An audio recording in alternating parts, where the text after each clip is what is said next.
Olá, futuro servidor, futura servidora. Um prazer ter você aqui na nossa aula, que é a aula do Sprint Final 8020 CNU. O objetivo dessa aula é que você consiga saber aí o que priorizar, tá? 20% de esforço para pegar a maior parte do conteúdo ali dentro do tópico de segurança do paciente. Esse é o nosso Sprint Final.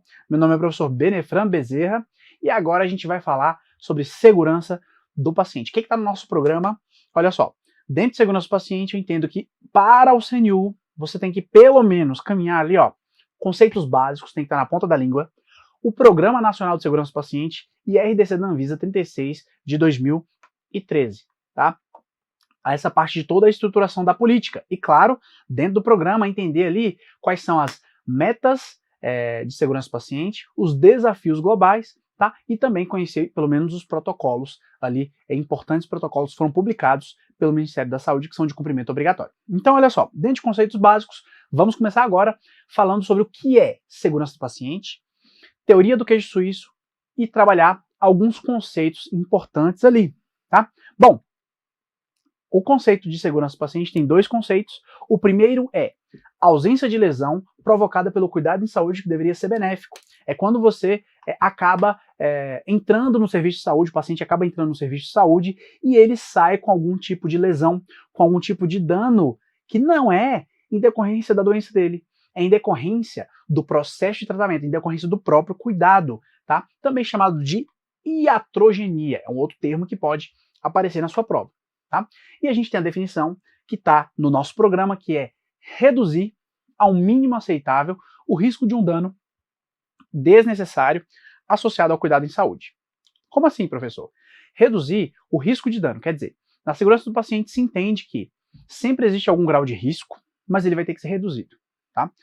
Não existe uma forma de evitar 100% de danos e lesões. Tá? Mas existem alguns eventos adversos que são mais importantes, os chamados never events, ou eventos que nunca deveriam acontecer em serviço de saúde, que a gente também tem que conhecer. Tá? Mas de forma geral, a segurança entende que o risco ele tem que ser reduzido, esse conceito a gente está ali, redução ao mínimo aceitável do risco de dano desnecessário associado ao cuidado em saúde.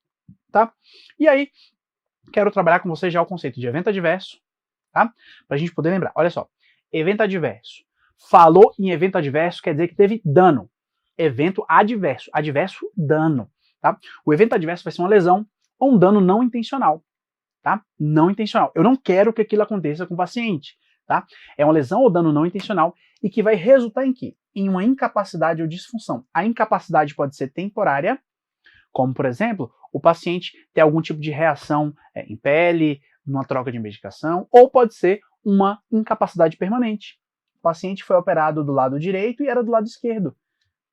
E aí ele teve uma lesão permanente em decorrência de um evento adverso. Ou então, o paciente ele caiu, isso prolongou o tempo de permanência de internação dele. Ou ele caiu, quebrou o fêmur, e isso levou a óbito. Então, o evento adverso ele pode ter como desfecho tanto incapacidade temporária quanto incapacidade permanente, tá? Ele pode ter prolongamento do tempo de permanência de internação e pode ter a morte como desfecho. Agora, por que a gente chama de evento adverso? Porque é uma lesão ou dano não intencional. Eu não queria que aquilo acontecesse com o meu paciente, tá? O que vai caracterizar o evento adverso é o fato da lesão ou do dano não ser causado pela doença, é ser causado pelo próprio cuidado em saúde. Algum tipo de barreira não foi forte o suficiente para prevenir a ocorrência daquele dano no paciente. Tá? E aí, esse tema é muito importante em termos de política pública, porque se estima que a cada 100 pacientes que entram no hospital, no serviço, 10 vão ter ali algum evento adverso relacionado à assistência à saúde. Tá? E aí, a gente vem, a segurança do paciente entende que isso acontece porque, primeiro, nós somos humanos e somos sujeitos a falhas. Tá? Mas, como o trabalho em saúde, ele envolve, tá? Envolve a nossa formação enquanto profissional, a gente tem que partir de uma abordagem focada no erro, pensando não em uma abordagem pessoal, mas uma abordagem do sistema. Nós somos seres humanos, nós falhamos. Na aviação, A gente sabe que o ser humano está ali pilotando um avião, ele é passível de erro. O que acontece? Tem que ter o piloto, o copiloto, tem que ter protocolo, tem que ter procedimento de segurança, tem que ter um treinamento específico. Ou seja, a gente entende que o erro é humano, mas o sistema ele vai evitar novos erros. E aí a gente tem a chamada teoria do queijo suíço. Por que isso é importante para você ali entender a política de segurança do paciente? Porque o erro ele pode ser compreendido de duas formas. Tá? Imagine que aconteceu uma cirurgia do lado errado do corpo. Tá? Em vez de operar o rim direito, o rim esquerdo foi operado. Tá? A gente pode ter duas abordagens. Dizer, isso foi culpa do médico, e aí a gente vai estar usando uma abordagem pessoal. Qual que é a solução para isso? Demite-se o médico. Se processa o médico. Essa não é a abordagem que a segurança do paciente quer. Por quê? Outro profissional na mesma condição que ele poderia ter levado a um evento adverso. Tá? Por quê? Porque não é só o profissional que tem que ser a barreira. Existem várias barreiras que precisam estar alinhadas para que um erro, um evento adverso, possa acontecer. James Reason, ele diz que o erro pode ser compreendido a partir de uma abordagem do indivíduo ou do sistema. Se a abordagem for do indivíduo ou for uma abordagem individual ou uma abordagem pessoal, tá? A gente vai partir da ideia de que os profissionais, de fato, cometem ações não seguras, tá? Por causa de cansaço, falta de atenção, baixa satisfação no trabalho, falta de cuidado ou negligência. Isso daí acontece, tá? E isso você não consegue, muitas vezes, controlar a variabilidade disso. Porque muitas vezes se corrige o erro, o profissional é penalizado, punido, mas o sistema continua inseguro. E aí a abordagem para os erros tem que sair da questão do indivíduo e focar na abordagem voltada para o sistema. Qual que é a abordagem sistêmica? A abordagem sistêmica, ela vai me garantir aqui, ó, a sistêmica está desse lado aqui, tá, gente? Ó, a abordagem sistêmica vai me permite ver que os seres humanos erram, eventos eles acontecem quando vários fatores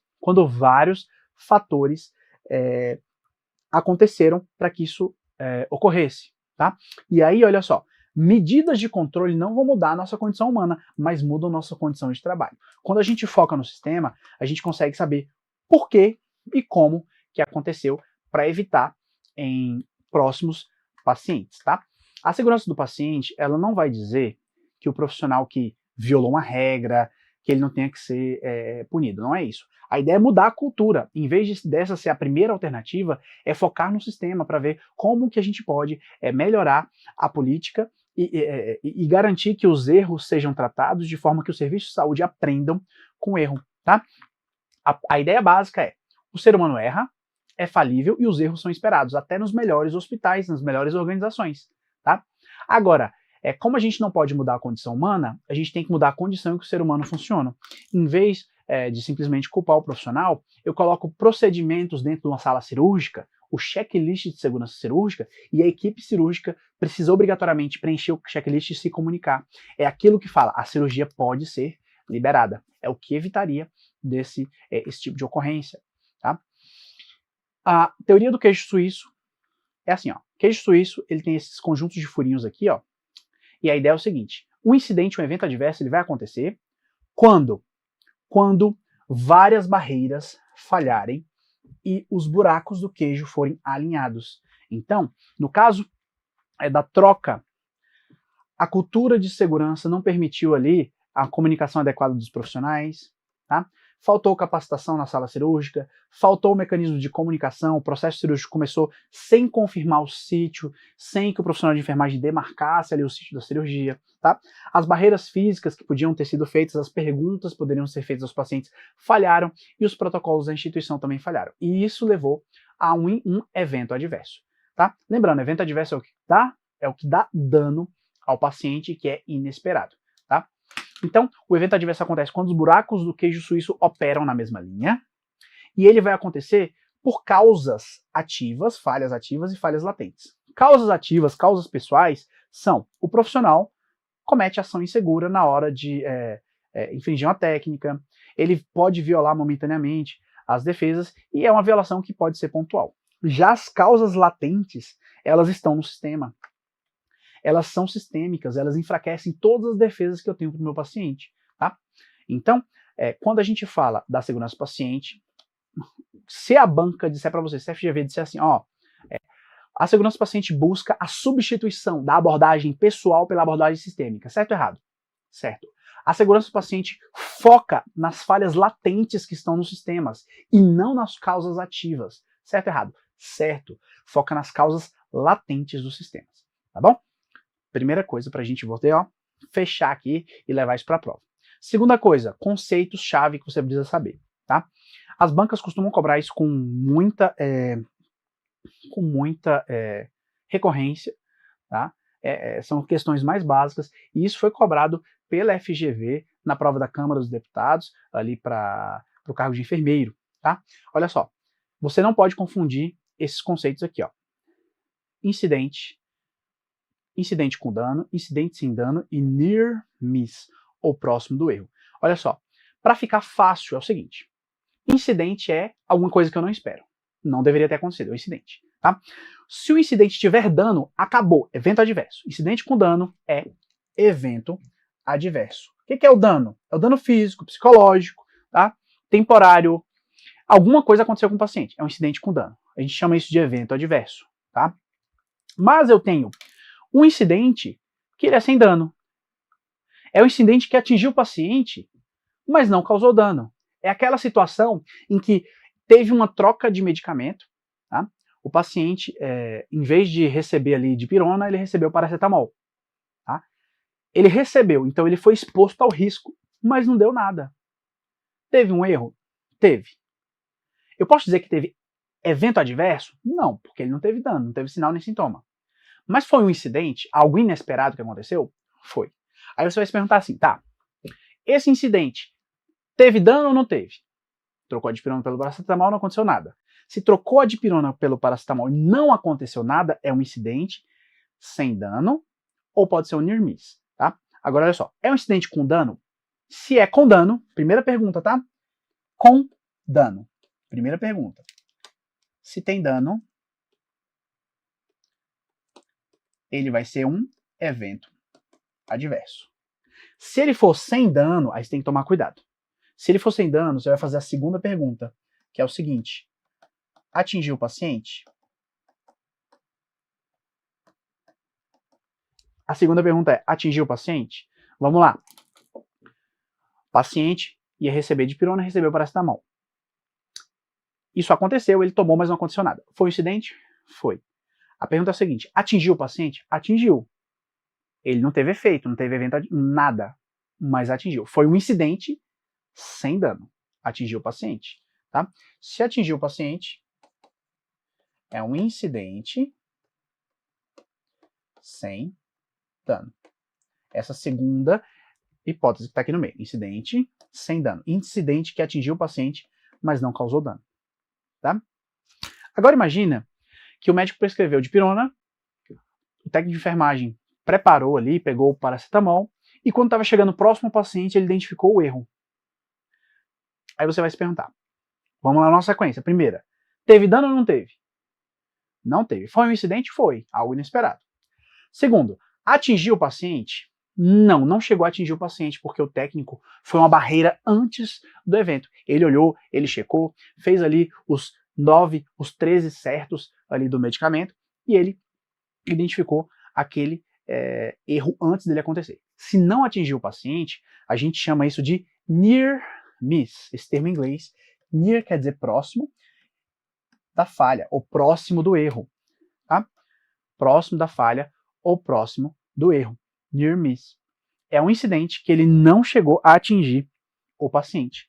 Por que essa lógica é importante? Porque a gente verifica a lógica da teoria do queijo suíço aqui. Se teve dano, todas as barreiras falharam, tá? Se foi um incidente sem dano, o paciente teve alguma defesa, alguma situação, né, que não levou ao dano.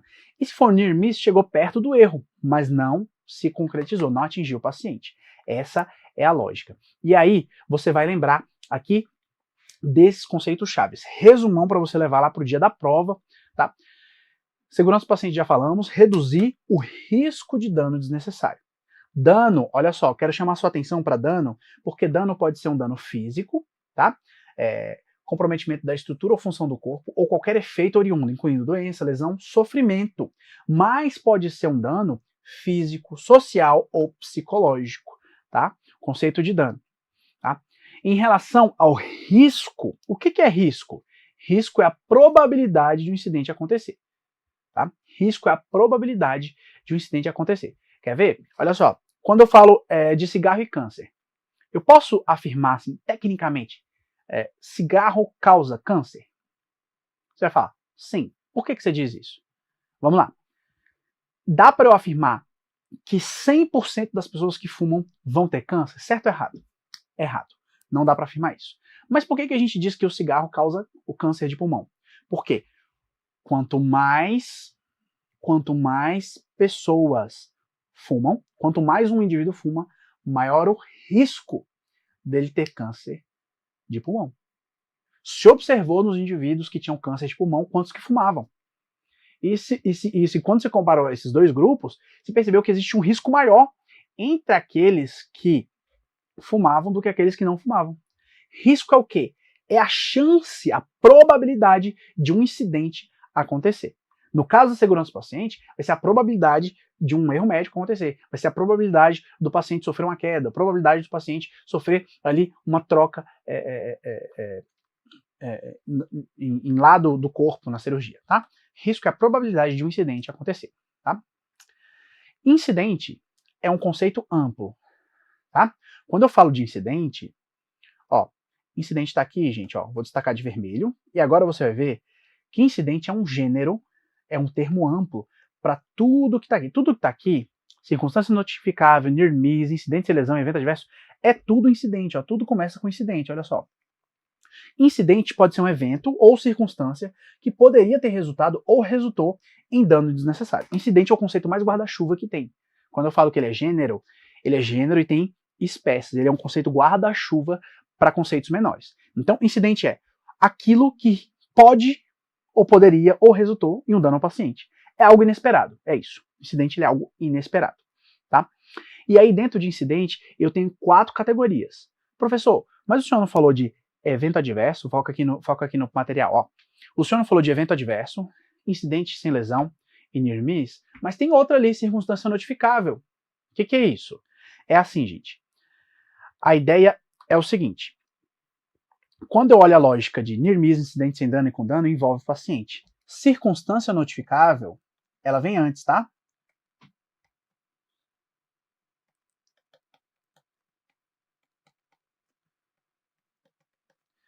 Circunstância notificável, ela vem antes de tudo. É assim, ó. O que vai ser a circunstância notificável? Vamos olhar o conceito e eu vou te explicar. Circunstância notificável é um incidente, algo inesperado, que tem potencial de dano ou lesão. Por exemplo, a enfermeira foi lá e verificou que na gaveta de medicamentos, dipirona e paracetamol estavam ali juntos, tá? Armazenados no mesmo local.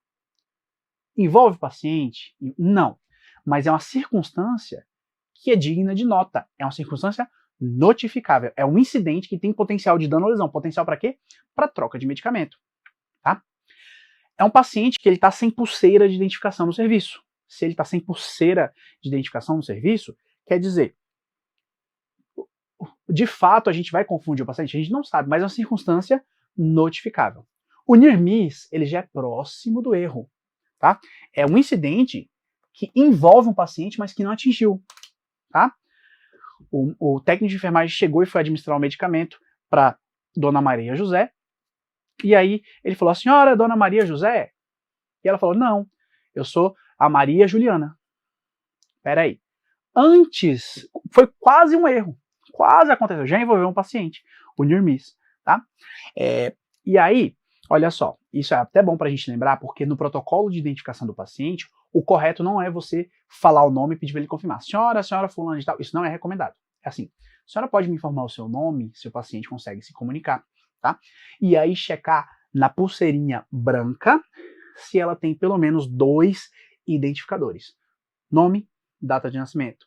Nome, nome da mãe. Nome, número de prontuário. Ou mistura desses, pelo menos 2 identificadores. Tá?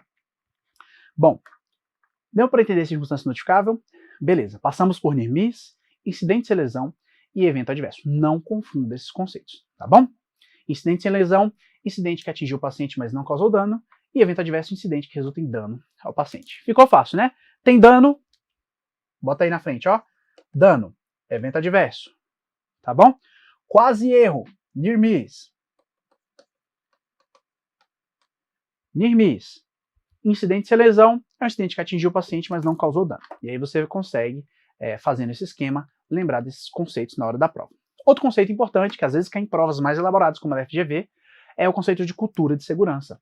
É o seguinte, quando a gente fala da ideia de erros, a gente tem que ter uma cultura que permita às pessoas elas falarem sobre os seus próprios erros. Em geral, os profissionais de saúde, né, a gente não é formado para errar, com essa cultura de erro.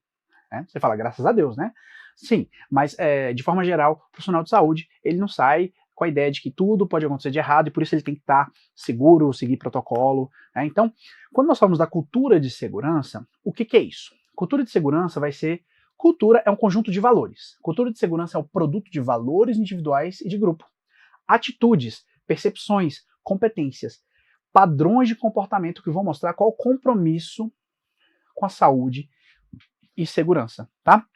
Uma cultura de segurança, ela pode ser positiva quando existe uma confiança mútua, tá? Organizações com cultura de segurança positiva são caracterizadas por comunicação baseada na confiança mútua, percepção compartilhada da importância da segurança, tá? Eu quero proteger o meu amigo, o meu colega, mas eu quero, em primeiro lugar, proteger o paciente, tá? E aí a cultura de segurança, ela tem que ser uma questão de confiança para que a pessoa se sinta à vontade para poder dizer, olha, eu quase errei ali, a gente tem que melhorar um processo. Ou, eu errei nessa situação, graças a Deus não aconteceu nada com o paciente, mas eu sei que a gente vai melhorar enquanto sistema.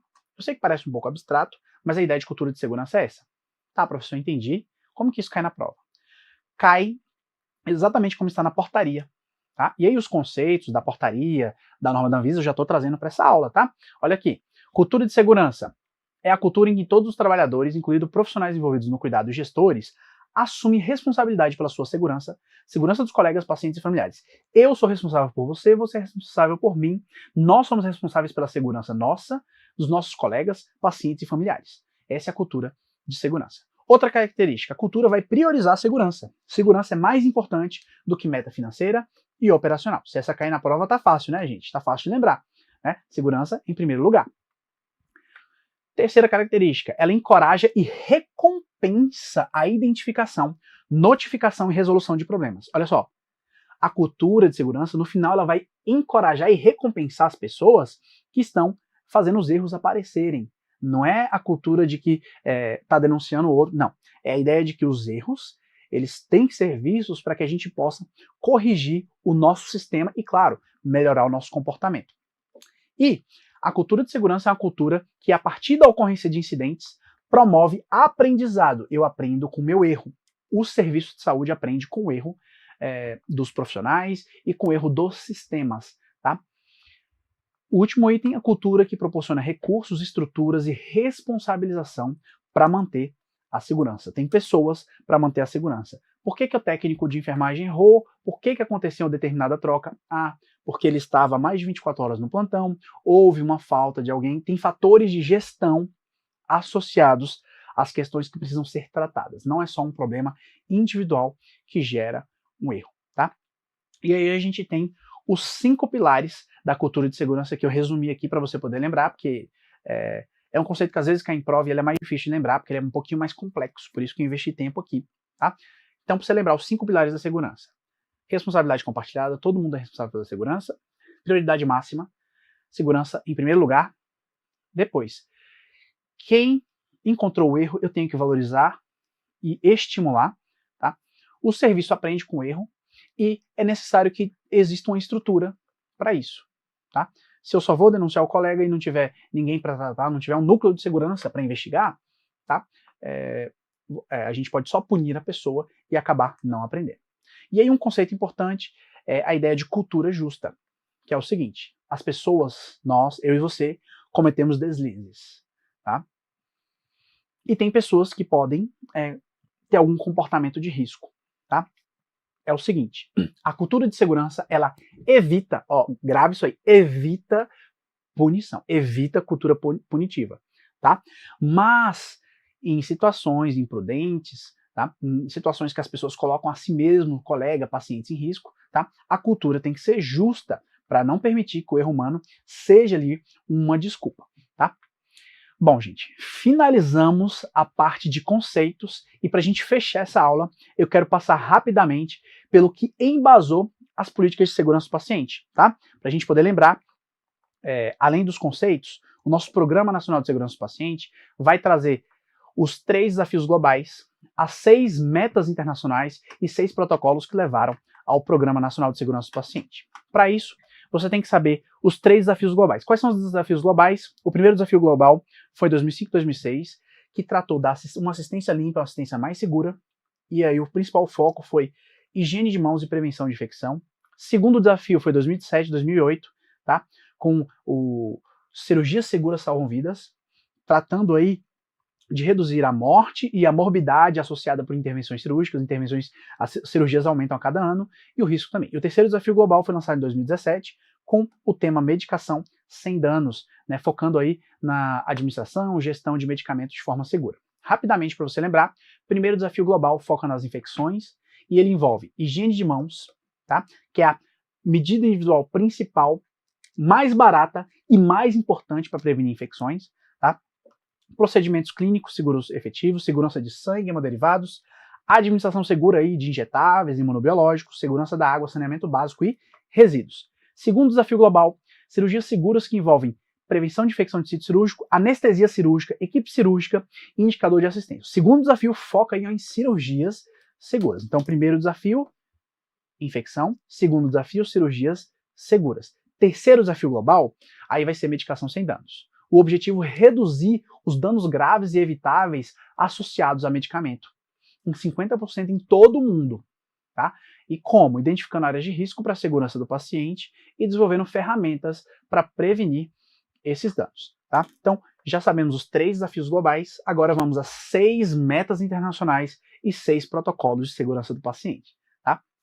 As metas internacionais de segurança são metas, olha só, o que são as metas de segurança? Elas estabelecem e têm o objetivo de melhorar a qualidade da assistência com metas bem objetivas. Tá? E elas foram muito importantes para que o programa de segurança do paciente se estruturasse. Quais são as 6 metas internacionais? Tá?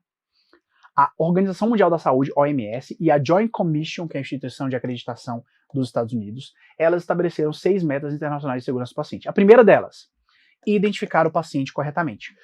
Um dos principais problemas no serviço de saúde é que os pacientes podem ser confundidos uns com os outros em relação a nome, em relação à troca de medicação, e fazer a troca, né, trocar a identificação do paciente vai levar pelo menos 2 problemas. Primeiro, o paciente que recebeu a intervenção pode estar submetido a um risco, a um procedimento desnecessário, enquanto que o outro paciente, que deveria ter sofrido a intervenção, deveria ter recebido a medicação, vai demorar para o processo acontecer para ele. Se for uma troca, por exemplo, em bolsa de sangue, você vai perder o produto. Então, a identificação do paciente compromete toda a assistência, e ela deve ser feita desde o momento que o paciente chega, é recebido no serviço, tá, até o momento de ir embora. E tem que ser conferido a cada contato com o paciente. A identificação do paciente vai ser por meio de pulseira, com pelo menos 2 identificadores. Tá? Segunda meta internacional de segurança é melhorar a eficácia da comunicação. Como? Melhorar passagem de plantão, melhorar informações que são colocadas nos prontuários do paciente, melhorar a comunicação entre diferentes profissionais. Tá? A terceira meta internacional é melhorar a segurança de medicamentos de alta vigilância. O que são medicamentos de alta vigilância? São chamados de medicamentos potencialmente perigosos. O que é isso? São aqueles medicamentos que, se um profissional de saúde ele fizer a troca do medicamento, ou ele talvez errar num cálculo, isso pode levar a um óbito ou um dano permanente no paciente. Tá? Por exemplo, a insulina, ela produz um grande efeito com doses muito pequenas. A insulina é um exemplo de medicamento que tem que ser gerenciado. Então, melhorar a vigilância desses medicamentos é uma meta internacional importante. Quarta meta internacional, assegurar cirurgias com local de intervenção correto, procedimento correto e paciente correto. Tá?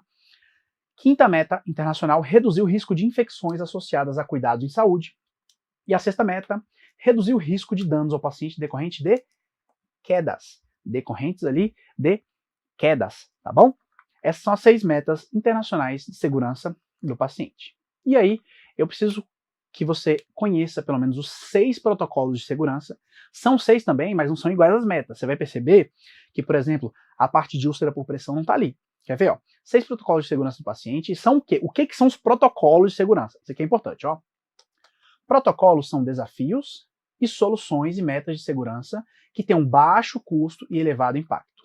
Quais são os 6 protocolos?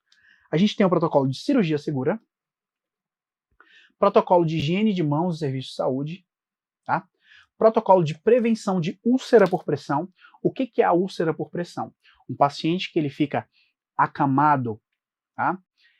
Existem fatores individuais, como nutrição, como idade, alguns fatores que podem prejudicar a integridade da pele dele. E aí nas proeminências ósseas, um paciente que ele fica um tempo deitado, começam a surgir feridas, tá? Começam a surgir lesões que elas vão evoluindo. São as chamadas lesões por pressão. É a ideia de pressão que é gerada, tá? Entre uma proeminência óssea e uma outra superfície. O nome do protocolo é úlcera por pressão, mas ele pode aparecer na prova também lesão por pressão, tá? Isso é um tipo de problema que é evitável em serviços de saúde e é prioritário para a segurança do paciente, tá? Além disso, prevenção de quedas nos pacientes hospitalizados, tá? As quedas são muito importantes, tá? Então, prevenção do risco de quedas, tá? Fazendo avaliação de quedas para os pacientes, protocolo de identificação do paciente e segurança aí no uso de medicamentos. Na prescrição, administração e uso de medicamentos, tá? Então, 6 protocolos. O que eu quero que você perceba? Úlcera por pressão não é meta internacional, tá? Úlcera por pressão não é meta internacional. Então é importante lembrar isso daí para você, tá? Bom, a gente fecha aqui a primeira parte da nossa aula para entrar ali no Programa Nacional de Segurança do Paciente. Eu te aguardo no nosso próximo bloco.